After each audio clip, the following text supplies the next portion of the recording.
문재인 대통령이 지난 23일 국방과학 연구소를 찾아가 엄청난 미사일 발사 실험 성공을 축하했습니다. 보안상 말할 수는 없다며 미사일 이름을 밝히진 않았지만 그 미사일은 아시다시피 전술핵급 괴물 미사일이라 불리는 현무포였습니다. 현무포는 한미 미사일 지침 개정에 따라 사거리 800km에 탄두 중량을 2톤으로 늘린 탄도 미사일로 지난 3월 처음으로 시험 발사했으나 실패한 바 있었습니다. 많은 언론들은 실패했다는 기사를 쓰며 비판하기도 했습니다. 당시 실험에서 총 2발을 발사해서 한 발은 성공했지만 한 발은 불발되었습니다. 전문가들은 각각 다른 기술을 적용해서 테스트해본 것으로 보았고 이 같은 실험을 통해 기술적인 과제가 해결됐을 것으로 보았습니다. 그리고 이번에 문 대통령이 시찰에서 한 축하 발언으로 인해 관계자들은 최근 추가 시험 발사에서 성공하며 이제 대량 양산체제에 들어갈 수 있는 것으로 해석했습니다. 이날 우리가 확인한 것은 현무포 미사일뿐만 아니라 미국이 기술 이전을 거부했지만 자체 개발에 성공한 에이사 레이더도 있었습니다. 에이사 레이더는 차세기 한국형 전투기 사업에 필요한 핵심 장비로 전 세계가 부러워하는 놀라운 성과였습니다. 또한 최근 한국은 첫 군사전용 통신위성 아나시스 2호 발사에 성공해 우리 군은 세계에서 10번째로 군사전용 통신위성을 보유하게 되었습니다. 우리 정부는 국방과학기술의 토양을 단단히 쌓기 위해 많은 예산을 투입하고 있다고 밝히며 최근 국방예산 역대 최초로 50조 원을 돌파했다고 했습니다.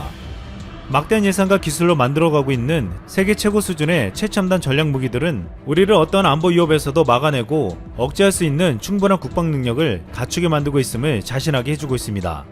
지금부터 이번에 우리 군이 개발에 성공한 최첨단 전략 무기들이 얼마나 대단한 것인지에 대해 살펴보겠습니다. 괴물 미사일이라 불리는 현무포와 함께 전투기의 눈이라 불리는 에이사 레이더의 개발은 현재 가장 큰 성과로 손꼽히고 있습니다.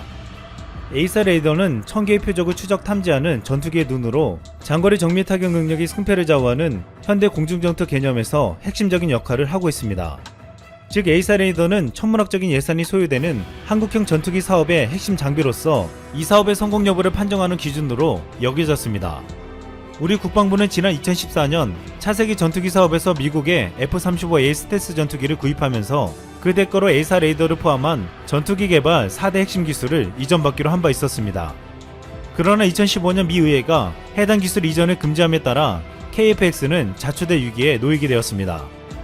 우리는 어쩔 수 없이 직접 개발하기로 결정하고 2016년부터 국내에서 적극적으로 개발해왔습니다. 모두가 불가능하다고 했지만 놀랍게도 한국은 불가능을 가능하게 만들었습니다. 지난해 말 사실상 불가능하다고 여겨졌던 에이사 레이더를 포함한 4대 핵심 기술에 모두 성공한 것입니다.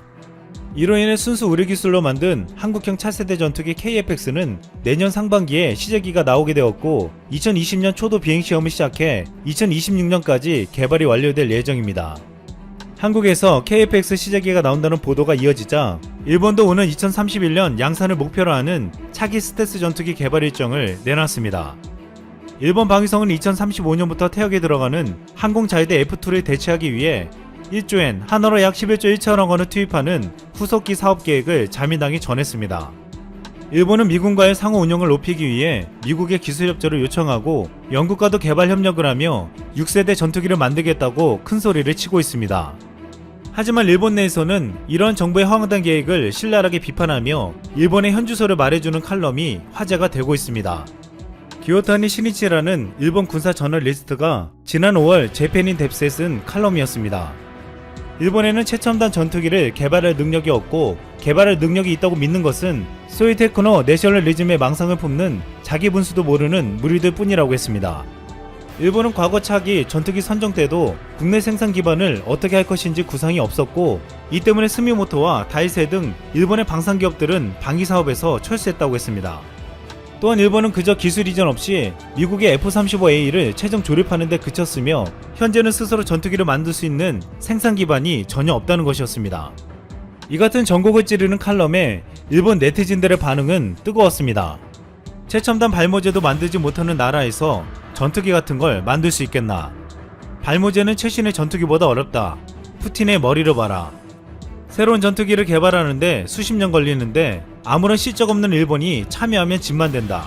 전철이나 자동차와는 다르다는 것을 이해해라. 기술국의 체면이 말이 아니다. 최근 일본에는 테크 기업이 전혀 생기지 않고 도요타 같은 낡은 자동차 산업이나 전력회사만 잘 되고 있어. 일중한 동아시아 중 최악이지. 진짜 완전한 정보화 분야에서 뒤떨어졌다. 이제 전투기에서 한국 이하인 일본. 한국은 4.5세대의 KF-X를 날리고 있다. 한국에서 3연대. 국내에서는 일본이 6세대 전투기를 만드는데 왜 우리는 4.5세대 전투기를 만드냐고 비판하는 이들이 있었지만, 지금 현재 일본은 6세대는커녕 스스로 전투기를 만들 수 있는 힘이 없다고 지적한 것입니다. 한국의 A사 레이더 개발을 성공적으로 하며 KF-X 사업이 성과를 나타내자 태도가 급변하고 있는 나라가 있습니다. 한국과 함께 공동으로 KF-X를 개발하기로 하여 8조 7천억 원에 달하는 개발비에 20%를 부담하기로 한 인도네시아입니다. 인도네시아는 2017년 하반기 이후 현재까지 약 5천억 원의 분담금을 체납하고 있습니다. 이 때문에 우리군 당국과 방산업계는 최초의 국산 전투기 개발이라는 역사적 난제에 도전하면서도 또 한편으로는 자금난을 걱정해야 하는 처지에 놓이고 있습니다. 그런데 어이없게도 인도네시아 당국이 KF-X 사업 분담금은 경제 사정이 어렵다는 이유로 납입을 미루면서 오스트리아에서 전투기 구매를 타진하고 있어서 논란이 되었습니다.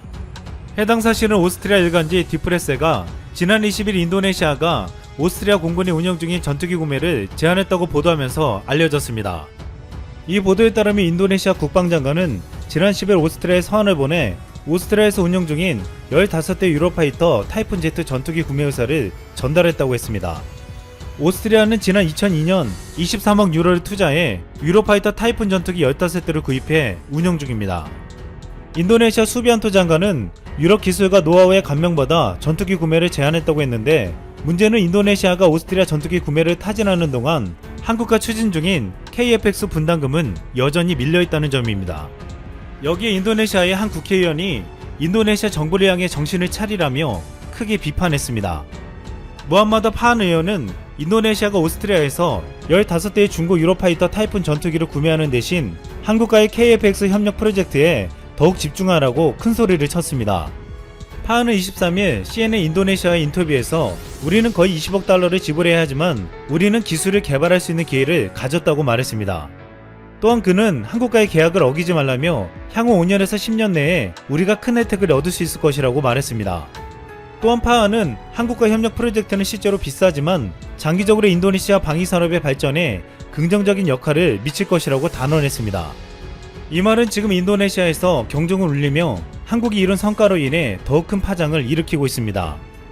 인도네시아가 한국 KF-X 개발비를 내지 않고 사려고 하는 오스트리아의 유로파이터 트렌치1은 지금 현재 큰 문제를 일으키고 있습니다. 이 전투기는 오스트리아 최악의 국방 비리와 얽혀 있는데, 뇌물을 받았던 당시 전투기 도입 관계자들의 묵인으로 인해 피하 식별장치, 무장 운영 시스템 등의 핵심 기술이 제외되어 현재 제한적인 단거리 공대공 임무만 할 수 있습니다.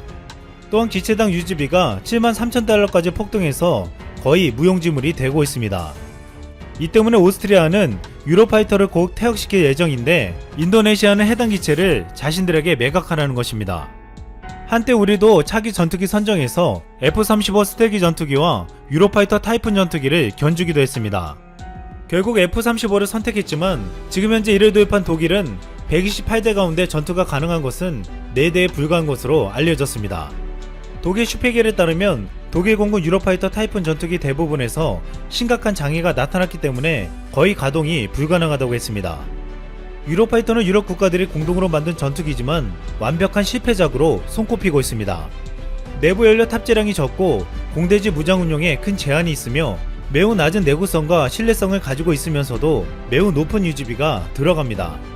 또한 단일 업체가 전투기 유지보수 프로그램을 운영하는 것이 아니라 공동개발국 독일, 영국, 이탈리아, 스페인 4개국의 여러 업체들이 맡고 있기 때문에 유지보수 비용뿐만 아니라 소모성 부품 수급에도 심각한 문제가 발생하고 있습니다. 이 같은 상황인데도 중고 유로파이터를 사려는 인도네시아는 결코 되돌릴 수 없는 치명적인 실수를 자행할 뻔한 것입니다. 인도네시아는 최근 한국의 A사 레이더 개발에 성공하고 분위기가 달라지자 태도를 바꾸는 모습을 보이고 있습니다. 지난 19일 인도네시아가 지난 3월 감염병 사태를 이유로 전원 철수시켰던 한국형 차세기 전투기 KF-X 기술진을 재파견한다고 영국의 군사전문 매체 제인스가 보도했습니다. 제인스는 방산업계 소식통을 인용해 KF-X 분담금 납부 지원에도 PT 디간다라 소속 기술자 100여 명이 한국으로 합류할 준비를 하고 있다고 전했습니다. 이에 대해 A사 레이더 시제품 제작과 시제기 조립 착수 등이 사업 궤도에 오르자 기술력 확보를 위해 뒤늦게 태도를 바꾼 것이라고 비판했습니다. 한국은 2020년 세계 군사력 평가에서 6위를 차지했습니다. 한국은 궤도 미사일과 전투기의 눈에 이어 일본의 이지스함보다 큰 경항모를 2030년까지 진수하겠다는 계획을 발표했고, 최근 경항모에서 수직 이착륙이 가능한 F-35B 도입을 검토하고 있습니다. 또한 최근 한국의 첫 군사전용 통신위성 아나시스 2호를 발사하며 세계에서 10번째로 군사전용 통신위성을 보유하게 되었습니다. 대한민국은 앞으로 스스로 국방을 책임지며 우리 손으로 한반도의 평화를 지키기 위해 더 강력한 투자를 계속해 나갈 예정입니다. 대한민국의 삼성그룹과 CJ그룹, 중앙그룹을 만든 이병철, 그리고 그의 배우자 박두울 사이에서 태어난 이들의 이인희, 이맹희, 이창희, 이숙희, 이덕희, 이건희, 그리고 이명희까지, 이들과 이들의 자녀들이 현재 한솔그룹, CJ그룹, 세한그룹, LG그룹, 삼성그룹, 신세계그룹의 주인입니다. 이 중에서 CJ그룹의 딸 이미경이 바로 오늘의 주인공인데요. 그녀의 영어 이름은 미키 리, 경기 여자고등학교를 졸업한 뒤 서울대에서 가정관리학을 공부하였고, 이후 하버드대학교 대학원에서 동아시아 지역학 석사, 그리고 중국 푸단대학교에서 중국 역사학 박사까지 다양한 분야에 관심을 가졌던 이미경은 1998년부터 한국의 문화 콘텐츠 사업을 본격적으로 흔들어 놓기 시작하였습니다. 이후 CJ ENM에서 엠넷과 슈퍼스타 K의 대성공을 이끌었고, 봉준호 감독의 마더, 박찬욱 감독의 박쥐, 친절한 금자씨 등의 영화 총제작자, 책임 프로듀서로 참여하며 회사에 대박을 안겨다 주었습니다. 자, 그런데 여기서 문제가 하나 발생하죠. 지난 박근혜 정권 때 이미경이라는 이름이 블랙리스트에 오르게 되었습니다. 한국을 충격에 휩싸이게 만든 문화예술계 블랙리스트. 여기에는 이미경 CJ그룹 부회장뿐만 아니라 봉준호 감독, 배우 송강호도 포함되어 있었습니다. 당시 MBN이 단독 보도로 박근혜 정권의 전 핵심 수석과 CJ그룹 최고위층 인사 간의 녹음 파일을 공개하였는데요. VIP의 뜻이며 CJ그룹 이미경 부회장의 퇴진을 요구하였다 밝혔습니다. 결국 이미경 부회장은 2014년 미국으로 떠나야만 했고, 한동안 조용히 지낼 수밖에 없었죠. 그런데 결국 이미경 부회장이 또 한 번 대형 사고를 쳤습니다. 아주 훌륭한 사고 말이죠. 전 세계적으로 극찬을 받고 있는 봉준호 감독의 영화 기생충에서 책임 프로듀서를 맡은 것인데요. 오스카 수상식에서 이미경 CJ그룹 부회장이 수상소감을 한 것에 대해 비판하는 이들도 있었습니다. 이분들의 의견은 감독이나 배우가 수상소감을 발표해야 한다는 것이죠. 하지만 박근혜 정권 때 블랙리스트에 포함돼 거센 압박을 받았음에도 봉준호 감독의 영화들의 투자를 꾸준히 지속해왔던 점과 오스카 수상을 위해 100억 원 이상을 지출한 것으로 전해지고 있습니다. 이렇게 거금을 들인 것은 한국에선 다소 생소한 미국의 수상작 선정 방식 때문인데요. 시상식 전에 영화예술과학 아카데미 회원 약 8,000명의 투표를 하여 후보작과 수상작을 선정하게 됩니다. 아무리 좋은 작품이라도 이 회원들에게 생소한 내용이라면 사실상 수상이 힘들 수 있다는 뜻이죠. 그렇기 때문에 이 천문학적인 돈과 감각적인 센스를 발휘해 이들에게 어떻게 홍보를 잘하느냐가 매우 중요한데, 이를 이미경 부회장이 진두지휘하였습니다.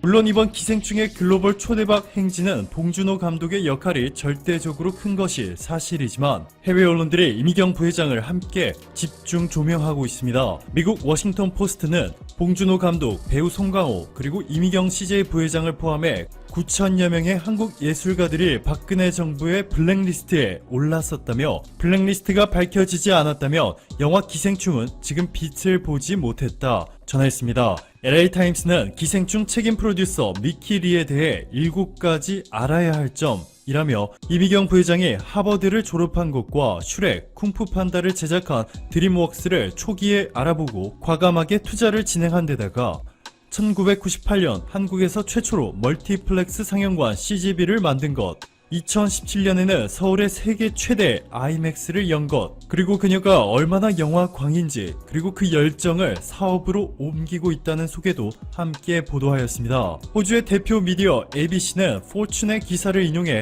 영화 기생충의 투자자가 한국에서 가장 유명한 재벌가의 일원이다, 사회 엘리트의 전형이라며, 이미경 부회장이 영화 기생충이 말하는 재벌가의 전형적인 예이고 한국에서 가장 영향력 있고 강력한 여성 영화 프로듀서라고 보도하였습니다. 이미경 부회장이 수상소감 발표 당시 입었던 드레스도 전 세계인들의 뜨거운 관심을 받고 있습니다. 미국 연예계 전문 미디어죠. 할리우드 리포터에 따르면 이미경 부회장은 자신이 입었던 드레스에 대해 이렇게 설명합니다. 내가 오랫동안 소장했던 꼼데 가루송 빈티지 자켓이다. 영화 기생충에 나오는 문구들을 새기면 정말 재미있을 것이라 생각했다고 전했습니다. 실제로 무계획이 최고의 계획, 나 정말 진지해요. 기생충은 쿨하다 등 영화 기생충 속 명대사들을 검은색 밴드 위에 새겼고, 검은색 밴드 또한 기생충 영화 포스터에서 눈을 가리는 검은색 밴드를 표현한 것이라 전했습니다.